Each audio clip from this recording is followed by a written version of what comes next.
Hello guys, welcome back, and today we are going to discuss about anatomy and physiology of CNS or central nerve system. The central nerve system's main function is to analyze and integrate various information as well as to generate a coordinated response to these stimuli. So it is known as the supreme command center of our body. The central nerve system consists of two organs. They are the brain and the spinal cord. They are covered and protected by three layers of meninges and encased in two bony structures such as the skull and vertebral column. So it is covered by meninges and encased in a bony structure called skull and vertebral column. Brain inside skull and spinal cord inside vertebral column. In this image, you can see how our central nerve system looks like. Central nerve system consists of brain and spinal cord. Central nerve system analyzing the information and preparing adequate body responses. Once the final output is ready, they convey it to the rest of the body via nerves. So what is nerves? Nerve system consists of nerve cells, and this nerve cells also known as neurons. And this neuron sends and receives signals from your brain. Specialized projections in neuron called axon allow neurons to transmit electrical and chemical signals to other cells. Neuron can also receive these signals via root-like extensions called dendrites. So axons allow neurons to transmit electrical and chemical signals to other cells, and dendrites that receive electrical and chemical signals to neurons.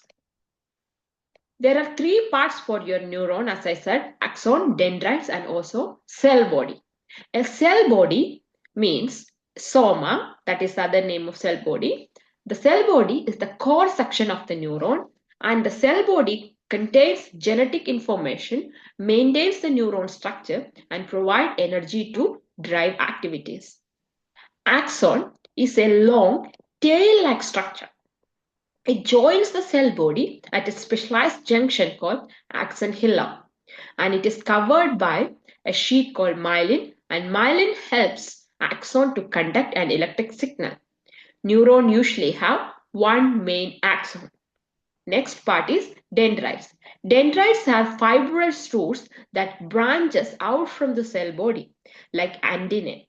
Dendrites receives and process signals from axons of other neurons. Neurons can have more than one set of dendrites, and that is known as dendrite trees. There are different types of neurons we have in our peripheral nerve system. They are like sensory neurons, motor neurons, Purkinje neurons, etc. Purkinje cells is a type of neuron, a special type of neuron found in brain. These cells have highly developed dendrite trees, which allows them to receive thousands of signals. So we'll see once again the function of axon and dendron or dendrites. Specialized projection for axon allow neurons to transmit electrical and chemical signals to other cells. So axons transmit electrical signals or chemical signals to other cells, and dendrites, okay, it receives the signals via root-like extensions. Here you can see the clear picture of neuron, how your neuron look like. Okay, so as I said, it has a cell body or soma. The cell body or soma contains different fluids and also nucleus, and we can see a tail-like structure for this neuron. Okay, it connects the cell body, okay, in a special point that is called axon hillock. This axon is covered by a sheet called myelin sheet. It helps in the process of this message transportations or transmissions. Then we can see a projections antennae kind of stuff, okay, in the cell body. It is projected from the cell body, and dendrites receives information from other neurons. So there's a give and take process is taking place in neuron, okay, receiving and sending informations. The CNS consists of the brain and spinal cord. The central nervous system still holds many secrets after thorough studies also. It controls our thoughts, movements, emotions, desires. It also controls our breathing, heart rate, the release of some hormones, body temperature, and much more. And some study says that the retina, the optic nerve, and the olfactory nerve also part of central nervous system because they connect directly with the brain tissue without intermediate nerve fibers. Some other facts are the brain is the most complex organ and it uses 20% of the total oxygen we breathe. The brain consists of an estimated 100 billion neurons connected to thousands more. The brain can be divided into four main lobes. They are temporal, parietal, occipital, and frontal. Brain and spinal cord are cushioned by a layer of membrane called meninges. Also, brain and spinal cord is covered by meninges, and also it is cushioned by a fluid called cerebrospinal fluid. This fluid protects the central nerve system, nourishes it, and takes away waste products. When it comes to the nerve system, there are two types of nerve system we have, central nerve system and peripheral nerve system. Without studying peripheral nerve system, we cannot study central nerve system. So there are two types of nerve system, central nerve system and peripheral nerve system. In this image, you can see what organs we include in central nerve system. What is there in central nerve system? The central nerve system include the brain and the spinal cord. And peripheral nerve system include nerves in the body. Okay, so this peripheral nerve system is completely dependent upon this central nerve system. Central nerve system include your brain and spinal cord, and your peripheral nerve system include network of nerves, the nerve branches out from your spinal cord. This system relay information from your brain and spinal cord to your organs, arms, legs, fingers, and toes. And there are two parts for this peripheral nerve system. They are somatic nerve system and autonomic nerve system. The somatic nerve system guides your voluntary movement, and autonomic nerve system controls your involuntary nerve movements or involuntary movements. Some more difference or two more differences between central nerve system and peripheral nerve system we will see.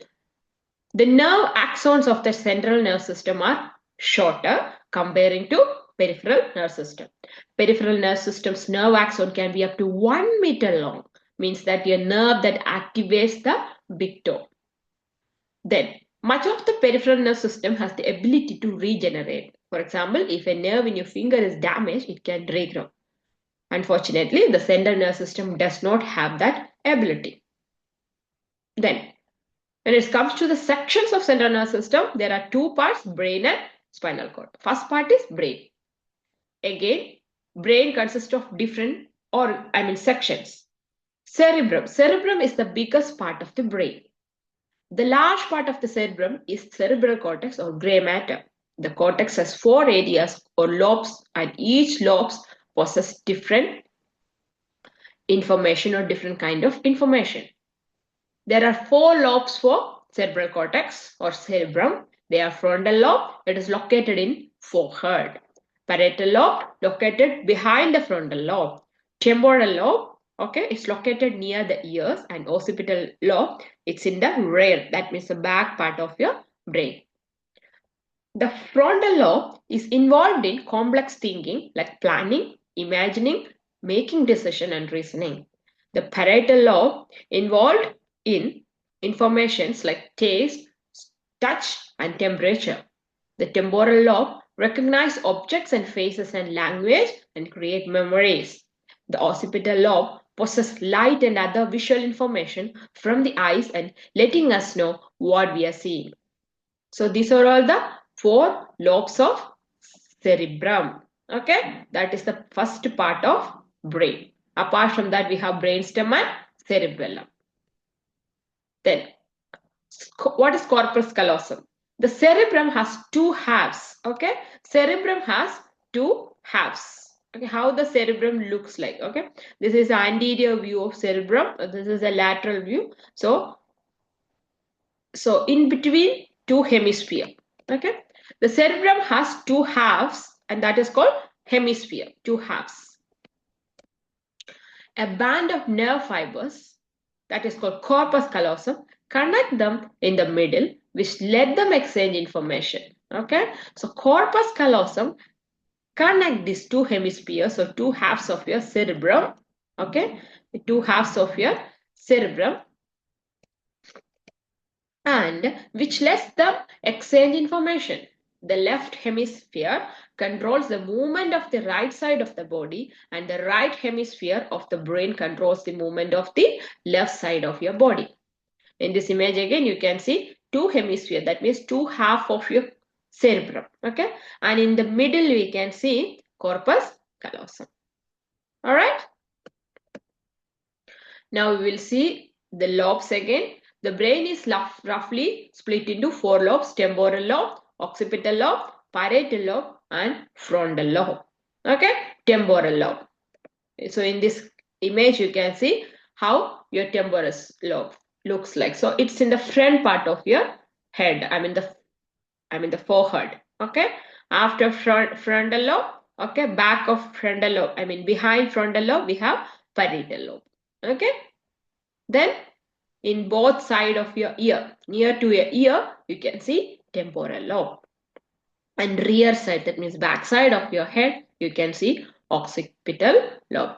Each lobe has specific function, as I have mentioned in this slides.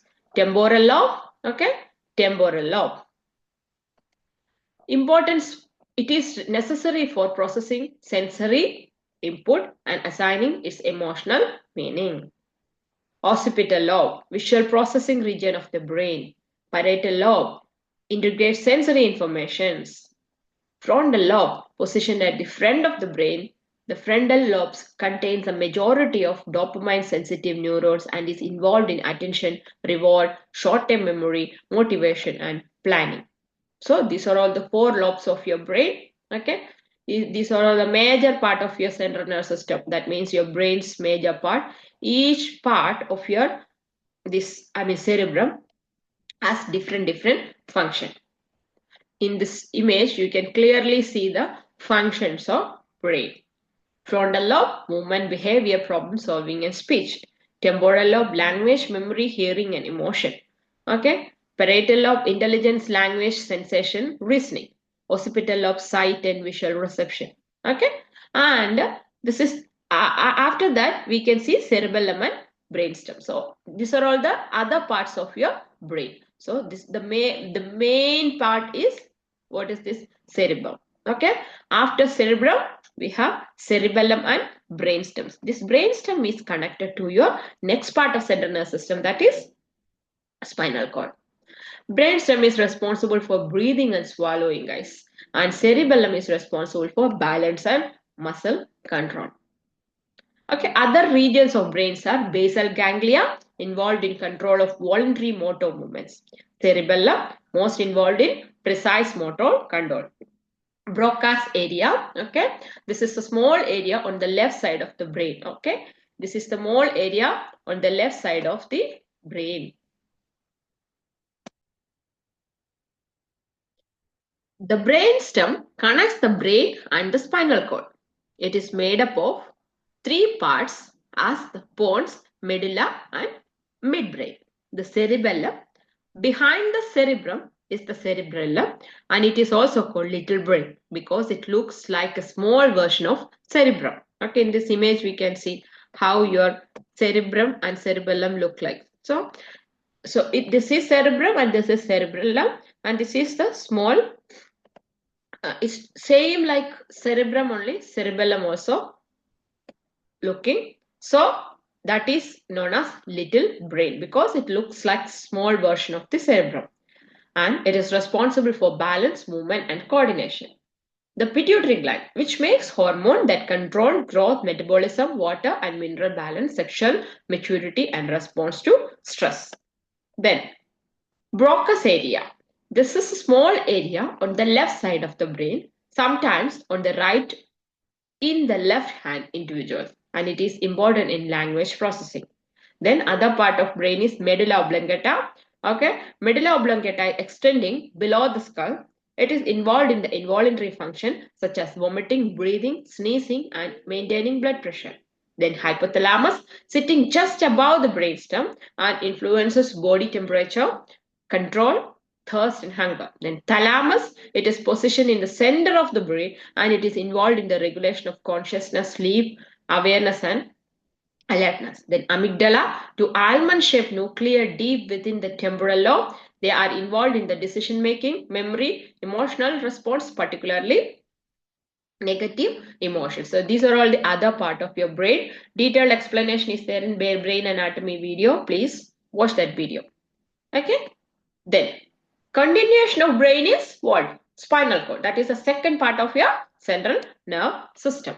The spinal cord is a long bundle of tissues. In an adult, it's about 18 inches long and half-inch thick. It extends from the lower part of your brainstem. It extends from the lower part of your brainstem. Okay, I'll show you. So it extends from the lower part of your brainstem. This brainstem is continued as spinal cord. The spinal cord has three sections. Okay, cervical, thoracic, and lumbar sacral section, and also others last section, small section also we can see that's called quadrata equina. So the spinal cord has three sections: cervical section, thoracic section, lumbar sacral section.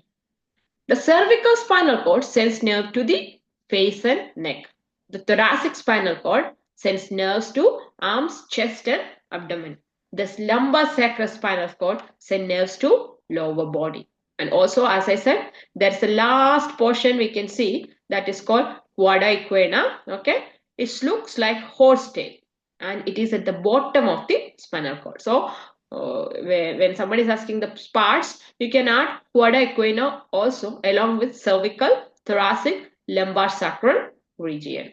And in an adult, it's about 18 inches long spinal cord and half-inch thick.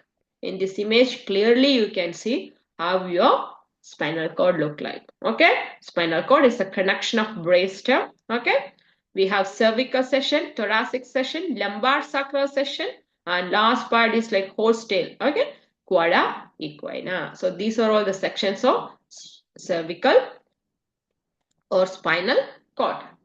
The spinal cord contains circuits that control involuntary movement. For example, your arm might make if your finger was to touch a flame. So if you will move your arm if you touch flame. So spinal cord contains circuits that control involuntary movement. Spinal cord circuit can also generate more complex movements such as walking even without input from brain. The spine nerves can coordinate all of the muscles necessary to walk. So without the support of brain also, spinal circuit can generate and control some activities and coordinate some activities, especially the activity of muscles which is necessary to walk. Now cranial nerve. The cranial nerves are the 12 pairs of nerve that arises directly from the brain and passes through holes in the skull instead of traveling along the spinal cord. These nerves collect and send information between the brain and the parts of body, mostly the neck and head. Of these 12 pairs, the olfactory and the optic nerves arise from the forebrain and are considered part of the central nervous system. Olfactory nerves, okay, cranial number 1, okay, cranial nerve 1 transmit information about odors from the upper section of the nasal cavity to the olfactory bulbs on the bases of the brain. Optic nerves or cranial nerves 2 carry visual information from the retina to the primary visual nuclei of brain. Each optic nerve consists of around 1.7 million nerve fibers. So cranial nerves are 12 pairs of nerves that arise directly from the brain and passes through holes in the skull instead of traveling along the spinal cord. These nerves collect and send information between the brain and parts of the body, mostly neck and head. So in conclusion, what does the central nervous system is doing, or what does the nervous system do? Your nervous system's main function is to send messages from various parts of the body to your brain, and it controls your thoughts, memory, learning, movements, senses, sleep, wound healing, heartbeat, breathing patterns, responses to stressful information or situations, digestion, body process like puberty, aging, etc. Then how it works? Your nerve system uses nerve cells called neuron, as I said. There are different types of neurons like Purkinje cells, sensory neurons, motor neurons, interneurons, etc. Each type of neurons has different job. Motor neurons take signals from your brain and spinal cord to your muscles. They help you move. They also assist with breathing, swallowing, and speaking. Sensory neurons takes information from your senses, what you see, what you touch, what you taste, etc., to your brain. Interneurons communicate between motor neurons and sensory neurons, and these neurons regulate your movement in response to sensory. So these are all the major type of neurons: motor neurons, sensory neurons, and interneurons. Nerve cells or neurons are the basis of your nerve system. Okay, I'm just repeating the things. Nerve cells or neurons are the basis of your nerve system. Imagine your nerve system as a tree. Your central nerve system is the trunk of that tree that contains your brain and spinal cord. Imagine your nerve system as a tree and your central nerve system is the trunk of the tree that contains your brain and spinal cord. The tree branches are your peripheral nerve system. Okay, that means the nerves, and the branches extend from the trunk, that means from the brain and spinal cord, to reach all part of your body. Okay, so this is the anatomy and the physiology of central nerve system. So anatomy of brain already we have discussed. Please go and watch that video. And when it comes to spinal cord, that means the second part, we have 4 sections. Okay, they are cervical part, thoracic part, lumbar sacral region, and quadra equina. Okay, and we have 12 cranial nerves also. Okay, so these all parts are working together to maintain the balance of our body. And also we have seen the major part of central nervous system, that is neuron. Okay, neuron is the central part of the central nervous system. It receives information and also send informations. Okay, it receives, send.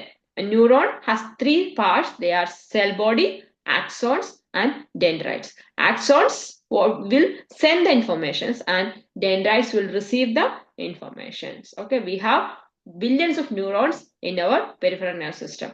Also, we have 2 type of nerve system: central nerve system and peripheral nerve system. Central nerve system include your brain and spinal cord. Peripheral nerve system include all the nerves. This peripheral nerve system is completely dependent upon this central nerve system. All right, guys. So that's about central nerve system. Thank you, guys. See you in next video.